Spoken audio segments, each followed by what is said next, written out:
আসসালামু আলাইকুম রহমতুল্লাহ বরকাত। সকালে একজন আলাপ করতেছিল যে শেখ হাসিনার ফাঁসির রায় হয়েছে পরের থেকে বলে শাকসবজির দাম বলে বাইরে গেছে। তাড়াতাড়ি দূর ফেরে বাজারে গেলাম, বাজারে গিয়ে কিছু সবজির বীজ দেখলাম, আর বীজের দাম দিয়ে একদম কম।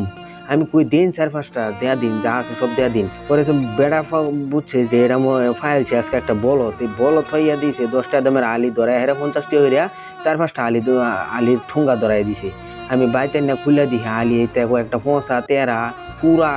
আর এই ডিহনে কেমনে লাগাই আমার মাথা তো ওরা নষ্ট। পুঁইশাকের আলি এন আরো কত কিছুর আলি আমার দেয়া দিছে। তো এইগুলো আমি খুলে খুলে দেখতেছিলাম ভিতরে কি অবস্থা। আলির অবস্থা দিয়ে একেবারে নাজেহাল অবস্থা, পুরা তেরা বেড়া। এগুলি হনে কি সারা জ্বালাইবি কিনা, আমি পুরা দ্বিধা দ্বন্দ্বের মধ্যে পড়ে গেছি। আমি বাজার থেকে আতা ফাতা করে কুতুরে আলি লইলাম, এখান দিয়ে শয়তান আবার লারা দিল যে কুতুরে রসুন লই জায়গা, রসুনের দাম অনেক কম, এটি নিয়ে লাগাই দে রসুন উইব না। বাইতে রসুনের ভিডিও দিই এইগুলো বীজ বলে আলাদা কিনতে, ওখানে আমি এই দিকগুলো কিনা তো ঠকছি।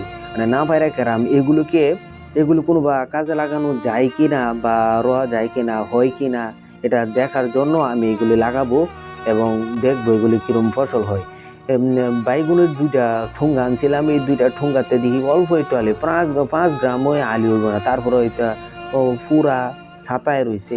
তো আপনারা যখন আলি কিনবেন হস্তা ভাইয়া খালি কিনা লাইন না, যে একটু দেখে টেকে একটু দামি আলি কিনেন। পরে আমার মাথা তো নষ্ট হয়ে গেছে, আমি আব্বুকে বললাম যে আব্বু এই আলি তো হইতো না, বাজারতে আমার নতুন আলি আইনা দো। আব্বারে কইছি ভাই বেগুনের আলি এবং ঢেঁড়সের আলি আনতো।